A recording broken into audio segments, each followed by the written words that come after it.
Kalau pada kasus Aureli sendiri, aku pikir ini dia ketika kita bicara soal child grooming, itu pasti akan merefer pada Undang-Undang Perlindungan Anak gitu ya, karena dalam relasi kuasa yang timpang banget kan antara orang dewasa dan anak-anak, maka syukurlah kita punya undang-undang khusus terkait dengan perlindungan anak begitu. Nah, tapi kalau konteksnya adalah dewasa, seperti yang dialami oleh Aureli ketika terjadi pada orang dewasa, gitu ya, itu kan grooming ini kan dia banyak unsur tipu muslihatnya gitu ya, atau penyalahgunaan kekuasaan gitu untuk membuat orang menjadi dependent. Saat ini orang itu berjuang keras sekali untuk mendapatkan kontrak kerja, kita butuh kerja gitu, dan saat ini kontrak kerja itu semakin lama semakin fleksibel gitu, dan ini di satu sisi bisa menjadi atau memperbesar kerentanan.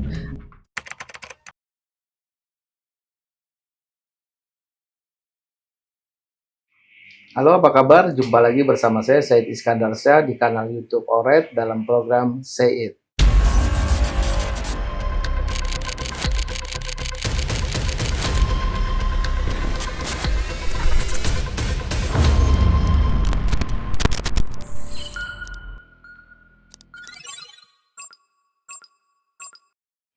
Kali ini kita akan membahas tentang sistem hukum di negara kita yang terkadang masih bolong untuk melindungi kaum perempuan. Bersama saya, Mutiara Ika Pratiwi, Ketua Perempuan Mahardika. Halo Ika, apa kabar? Kabar baik. Ini kan belakangan ini memoir tentang Aureli, yaitu Broken String, viral ya. Dia bercerita tentang child grooming dan kompleks post-traumatic stress disorder. Yaitu secara umum bagaimana Ika menanggapi fenomena artis yang trauma pada masa lalunya. Iya, terima kasih. Apa yang disampaikan oleh Aureli ini saya lihat sebuah langkah yang menyentuh ya. Langkah yang menyentuh dan juga penuh dengan keberanian. Karena meski dia seorang selebritas, tapi tentu saja tidak luput dari kerentanan pastinya ya, ketika dia menyampaikan pengalaman terdalam dan juga menyakitkan gitu ya, yang pernah dia alami gitu. Tapi dengan melihat kemudian juga menyimak gitu ya bagaimana Aureli berproses dalam menyampaikan pengalaman masa lalunya ini, masa lalu yang pahit ini, saya melihat dia kemudian bisa mentransformasikan kerentanan itu menjadi sebuah kekuatan gitu. Menjadi sebuah kekuatan untuk bilang kepada perempuan lain bahwa kita tidak sendiri gitu. Jadi itu yang saya lihat pada Aureli. Pada kasus Aureli kan itu mengalami grooming itu pada masa di bawah umur ya. Iya. Kemudian kalau menurut Anda definisi kekerasan kita apakah sudah cukup tajam untuk menjerat pelaku yang main halus atau memanipulasi ya? Iya. Kalau pada kasus Aureli sendiri, aku pikir ini dia ketika kita bicara soal child grooming, itu pasti akan merefer pada Undang-Undang Perlindungan Anak gitu ya, karena dalam relasi kuasa yang timpang banget kan antara orang dewasa dan anak-anak, maka syukurlah kita punya undang-undang khusus terkait dengan perlindungan anak begitu. Nah, tapi kalau konteksnya adalah dewasa, gitu ya, kita punya Undang-Undang Tindak Pidana Kekerasan Seksual, dan di dalam Undang-Undang Tindak Pidana Kekerasan Seksual itu juga menggunakan perspektif korban, dalam artian bahwa bisa melihat tipu muslihat, gitu ya, seperti yang dialami oleh Aureli ketika terjadi pada orang dewasa, gitu ya. Itu kan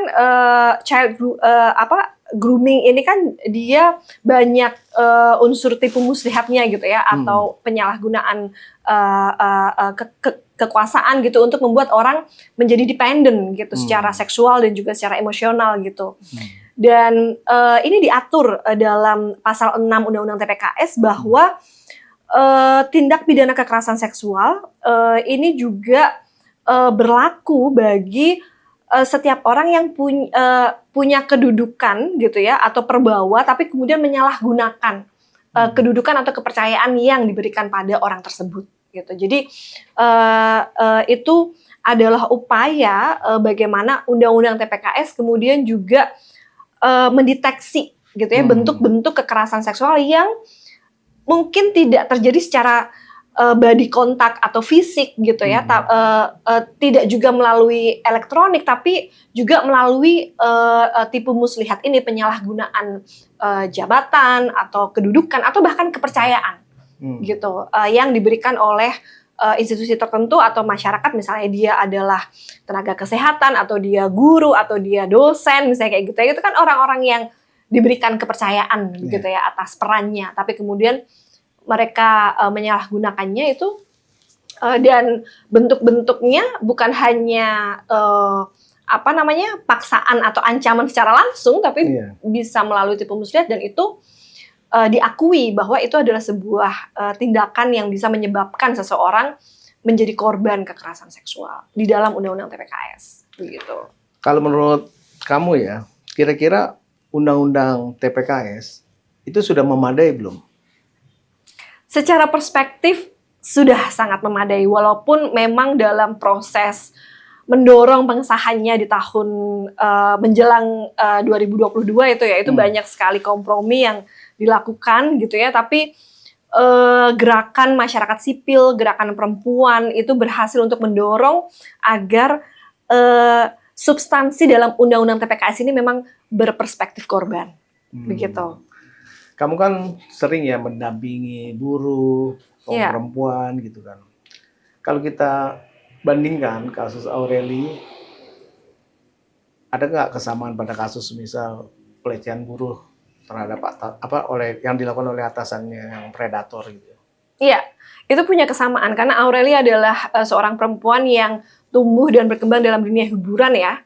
Konteks itu menurut aku ada kemiripan dengan konteks buruh karena kita bicara soal jadi gini, saat ini orang itu berjuang keras sekali untuk mendapatkan kontrak kerja misalnya.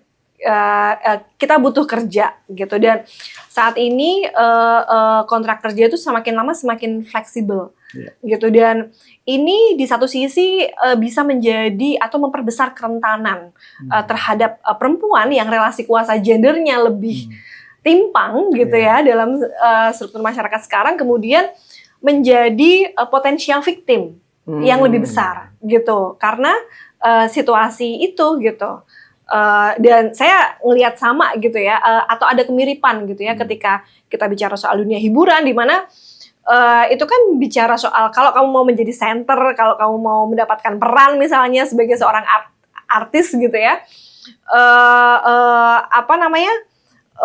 atau kamu mau dilanjutkan kontraknya sebagai seorang artis misalnya, itu kan ada dependensi gitu ya, dan ketika kebijakannya tidak mengatur bagaimana agar tidak terjadi penyalahgunaan relasi kuasa, maka perempuan akan lebih rentan menjadi korban dalam situasi yang seperti itu. Ya, jadi, tapi diperhalus gini ya, arahan kayak bujuk rayu, tapi sebenarnya manipulatif gitu ya. Iya, itu yang saya sebut tadi sebagai tipu muslihat gitu.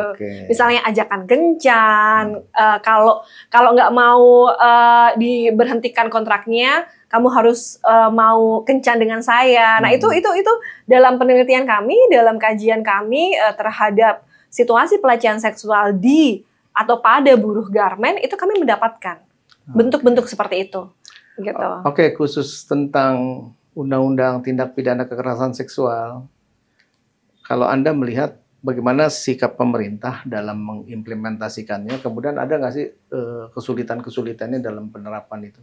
Ya, banyak sekali kesulitannya, karena ini sudah 3 tahun ya, tahun 2026 memasuki tahun keempat, pasca Undang-Undang TPKS disahkan, dan implementasinya itu masih jauh sekali dari yang diharapkan. Yang pertama itu adalah di pencegahan ya, bagaimana kami berfokus untuk melihat gitu sejauh mana kemudian sosialisasi kepada masyarakat, sosialisasi di tempat kerja. Karena sosialisasi ini penting ya, karena kalau kita nggak tahu gitu apakah itu kekerasan seksual, maka kita akan semakin sulit juga untuk mencegah dan menanganinya gitu. Kira-kira. Dan kami dari proses yang kami lakukan, kami mendapatkan hambatan yang besar sekali ketika dan kami tidak melihat gitu ya agresivitas gitu atau kemauan tekad yang sangat besar dari pemerintah ini untuk meluaskan sosialisasi gitu. Ketika kita balik lagi tadi ke dunia buruh ya, dengan sistem kerja yang berbasis target misalnya, karena kami banyak bekerja dengan buruh-buruh perempuan di sektor padat karya yang sistemnya itu target gitu ya, dan seakan sulit sekali untuk mencari waktu untuk sosialisasi gitu. Karena ketika meluangkan waktu barang 30 menit misalnya kayak gitu, itu nanti perusahaan akan bilang bahwa ini kami jadinya tidak bisa mencapai target, mengganggu gitu. Proses produksi, mengganggu gitu. Proses produksi misalnya, gitu. Dan itu adalah hal yang kami temui langsung di lapangan, begitu. Dan sebenarnya kami berharap pemerintah bisa melakukan peran yang lebih besar gitu ya untuk mendorong perusahaan-perusahaan agar mau kemudian memberikan waktu gitu atau meluangkan waktu bagi buruh-buruh ini untuk mendapatkan sosialisasi. Karena kalau itu dilakukan oleh perusahaan, maka jangkauannya kan pasti akan lebih besar, begitu. Dan juga mendapat dorongan dari negara. Jadi sebenarnya kami mengharapkan peran itu, tapi 4 tahun atau 3 tahun jalan ke-4 gitu ya.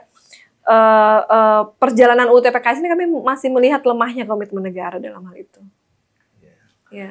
Oke, kalau kita bandingkan ya, kan pemerintah dan DPR itu ngebut tuh dalam urusan investasi seperti Omnibus Law gitu ya. Itu kalau nggak salah dalam hitungan minggu ya. Nah, tapi terkait dengan rencana Undang-Undang PPRT, Perlindungan Pekerja Rumah Tangga, itu kan sudah 22 tahun mangkrak ya. Betul. Nah, kira-kira kamu melihatnya seperti apa nih tentang hak pekerja perempuan kita, pekerja domestik kita, sehingga kok negara seolah-olah mengabai gitu? Iya, 22 tahun ini waktu yang lama banget ya. Kalau dari bayi kayaknya udah dewasa, udah lulus kuliah kalau dia kuliah, kira-kira begitu ya. Jadi memang ini mengecewakan sekali sih, karena kelihatan banget DPR kita, negara kita itu seakan lemah sekali kemauan politiknya untuk mengesahkan rancangan undang-undang perlindungan pekerja rumah tangga itu. Saya pikir itu ada dilatar belakangi oleh 2 hal ya. Yang pertama kan kenapa RUU PPRT ini sangat didorong oleh kami gerakan perempuan dan juga gerakan masyarakat sipil, karena dengan adanya pengakuan terhadap pekerja itu akan bisa mengurangi tingkat kekerasan yang terjadi pada PRT. Karena kekerasan yang dialami oleh PRT ini mengerikan sekali. Ada yang disetrika, ada yang tidak diberikan makan gitu. Kemudian juga mendapatkan kekerasan fisik yang luar biasa, tidak bisa kita bayangkan gitu ya. Itu terjadi dalam masyarakat kita sekarang gitu. Tapi itu terjadi gitu. Dan kenapa kemudian mereka rentan sekali mendapatkan kekerasan? Salah satunya adalah karena mereka tidak diakui sebagai pekerja, begitu. Jadi inti dari RUU PPRT ini adalah pengakuan bahwa PRT itu pekerja. Memang kemudian pengakuan ini men-challenge ya kultur masyarakat kita yang masih melihat PRT ini ya kekeluargaan gitu ya, atau misalnya ya dia asisten atau bukan orang yang memang punya peran besar gitu ya di dalam perekonomian atau di dalam kelangsungan hidup sebuah keluarga. Karena kalau kita bicara pekerjaan domestik itu banyak sekali ya, dan semua pekerjaan publik itu ditopang oleh pekerjaan domestik gitu. Dan saya pikir ini menunjukkan bagaimana lemah lemahnya komitmen DPR gitu ya. Karena berbagai cara sudah dilakukan, baik itu perbaikan daftar inventaris masalah, aksi yang berulang kali di depan DPR, tapi tidak dihiraukan dan tidak dianggap serius oleh para pengambil kebijakan kita ya, sehingga terkatung-katung sampai 22 tahun ini. Nah itu, jadi terkesan perlindungan perempuan di Indonesia itu kan harus viral based justice gitu kan. Nah, kalau kita lihat kasus Aureli, itu kan seolah-olah negara nggak hadir. Terus gimana kira-kira upaya kita untuk mengubah kemauan pemerintah sehingga ada respon cepat gitu terhadap situasi perempuan di Indonesia ini? Iya. Meski itu pahit, tapi memang kenyataannya viral based justice itu terjadi gitu ya. Dan saya pikir itu kembali ke tadi soal relasi kuasa. Jadi karena apa namanya korban ini dalam situasi yang sangat lemah ya kuasanya begitu, sehingga dan para penguasa atau yang katakanlah kalau dalam UU TPKS itu yang diberikan mandat ini kan kepolisian, gitu ya. Dan dari banyaknya data itu masih perspektif kepolisian atau cara pandang kepolisian dalam melihat kasus-kasus kekerasan terhadap perempuan, termasuk adalah kasus kekerasan seksual, ini belum menggunakan perspektif korban, begitu. Jadi cara pandang bukannya selalu dengan perspektif korban. Contohnya kan ketika terjadi perdamaian atau restorasi justice, kan mereka dengan berdalih ini aib, ini untuk menjaga nama baik, sehingga disarankan agar berdamai. Padahal di sini jelas ada korban, ada predator yang memang harus ditempuh secara hukum. Iya, restoratif justice tanpa adanya pengakuan bahwa itu adalah kekerasan terhadap perempuan, maka rantai kekerasannya tidak akan berhenti. Begitu. Jadi apa namanya, pada banyak kasus ya misalnya kasus perkosaan gitu, malah kemudian diminta untuk berdamai atau menikah dengan pelakunya, itu banyak sekali terjadi gitu, dan itu miris begitu kan.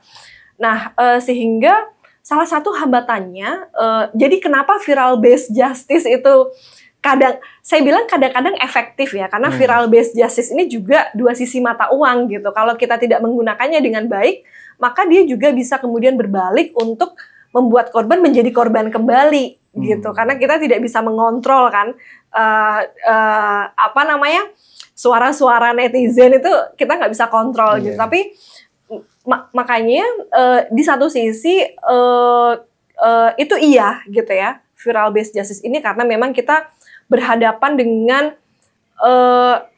kita menghadapi apa namanya tantangan yang besar sekali gitu ya, terkait dengan perspektif gender di aparat penegak hukum itu sendiri, kemudian juga kemauan politik untuk menjalankan secara penuh undang-undang TPKS misalnya. Jadi itu hambatan kita gitu.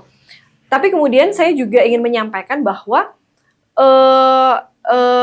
kita perlu menggunakannya secara bijak gitu, karena jangan sampai juga karena ada banyak gitu ya kasus-kasus kekerasan yang kemudian karena apa namanya tidak diterima laporannya kemudian langsung diviralkan. Nah ini juga tindakan yang saya pikir harus juga memperhatikan gitu bagaimana perspektif korban di dalamnya gitu. Bisa jadi korban belum siap untuk kemudian diviralkan gitu ya, sehingga langkah pemulihan terhadap korban itu adalah yang pertama gitu, dimanapun gitu, sehingga korban kemudian kalaupun dia mau memviralkan kasusnya itu dengan kesadarannya dia dan pilihannya dia gitu, sehingga kita sebagai pihak yang mendukung korban harus mengutamakan pemulihan itu, dan itu juga dilindungi oleh Undang-Undang TPKS, karena Undang-Undang TPKS bicara tentang pemulihan korban. Kalau saya lihat seolah-olah pemerintah jadinya ini ya pilih kasih ya dalam hal gender ya. Iya. Kayak perempuan Mardika kan sampai mungkin harus memviralkan, mungkin harus ada aksi demo mungkin ya, atau bersuara lantang gitu loh. Iya, itu terjadi ketika kita Padahal mendorong UU emansipasi di TPKS. Indonesia itu kan sangat digaungkan ketika era Kartini gitu. Iya, Nah, sementara juga secara demografi kan jumlah perempuan banyak loh di Indonesia. betul. Nah, kira-kira saran kamu untuk pemerintah apa? Saran saya untuk pemerintah, dengarkan suara korban. Dengarkan suara perempuan. Gitu. Dan secara serius ya mendengarkannya gitu ya, karena kita melihat saat ini pemerintahan itu misalnya dengan kebijakan pemotongan anggaran yang sangat besar itu berdampak loh. Itu berdampak pada layanan terhadap korban gitu. Kemudian juga saya pikir kita tidak bisa melepaskan dari konteks sosial politik sekarang gitu ya, ketika kita melihat kritik yang disampaikan kepada negara kemudian juga tidak jarang berbalik menjadi kriminalisasi terhadap orang-orang yang menyampaikan kritik tersebut gitu. Saya baru saja hadir di persidangannya Lara, seorang perempuan yang berjuang melawan kriminalisasi karena kritik yang dia sampaikan, karena keresahan yang dia sampaikan di sosial media gitu ya, terhadap kondisi Indonesia hari ini, dan kemudian dia dikriminalkan, dijerat dengan pasal penghasutan, dan sekarang tadi adalah sidang putusan Laras dan dia divonis bersalah. Begitu, walaupun kemudian dia bebas dari tahanan gitu ya, tapi jadi pidananya pidana pengawasan atau bebas bersyarat, istilah sederhananya. Jadi itu miris. Saya melihat itu miris ketika kemudian bagaimana sebagai orang muda, sebagai perempuan, mewakili banyak orang gitu ya. Karena apalagi ketika kita bicara soal situasi perempuan, bahkan untuk menyampaikan kekerasan yang terjadi pada dirinya aja sulit gitu loh. Dan ketika dia bersuara harusnya dia didukung. Jadi apa yang salah dong? Yang salah adalah saya pikir perspektif cara pandang dalam melihat kritik itu yang salah gitu. Karena kritik ini sebenarnya harus dilihat sebagai satu hal yang membangun gitu kan. Satu hal yang mendorong untuk refleksi gitu. Bukan dilihat sebagai sebuah ancaman. Gitu. Saya pikir itu yang salah. Kalau dengan KUHP baru kita gimana? Itu kan tentang pendemo, tentang mengeluarkan pendapat, itu kan seolah-olah di KUHP baru itu sangat menjamin untuk kebebasan itu gitu. Iya. Dan saya pikir KUHP yang baru, KUHP dan KUHP yang baru ini tidak lepas dari kritik gitu, karena kemudian semakin menunjukkan bahwa negara ingin melakukan perumah kacaan terhadap aktivitas warga negaranya gitu, alih-alih untuk memperbesar perlindungan terhadap warga negaranya. Artinya untuk undang-undang sekarang ini untuk kepentingan penguasa aja gitu? Saya pikir iya. Iya, begitu. Jadi dengan kasus yang baru saja terjadi, sebagai perempuan mardika, ini sebagai tanda apakah Anda akan tetap bersuara? Tidak ada jalan lain. Kita harus terus bersuara. Kalau dikenakan pasal penghasutan? Kita akan menjawabnya bahwa tidak menghasut ya, gitu. Jadi saya pikir itu harus dijawab, itu harus tetap di-challenge. Karena kalau kita diam saja atau kita semakin diam, maka tidak akan ada perubahan.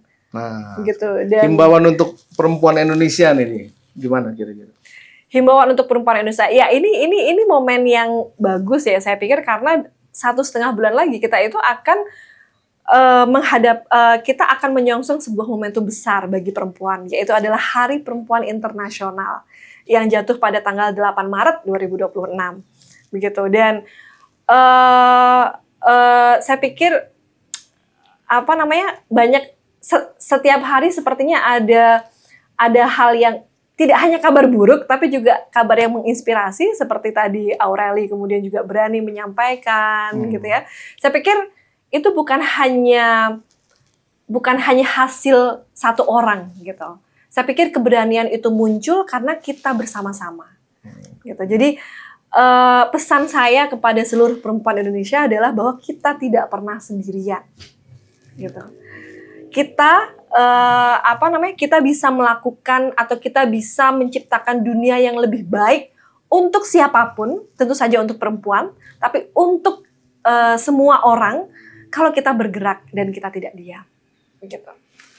Baik pemirsa Oret dimanapun Anda berada, demikianlah bincang-bincang saya dengan Mutiara Ika Pratiwi, aktivis perempuan dari Perempuan Mardika. Bagi teman-teman yang ingin berkomentar, silakan berkomentar di kolom ini. Semoga diskusi kita bermanfaat ya untuk perempuan Indonesia. Semoga. Dan majulah perempuan Indonesia. Ya. Terima kasih. Terima kasih.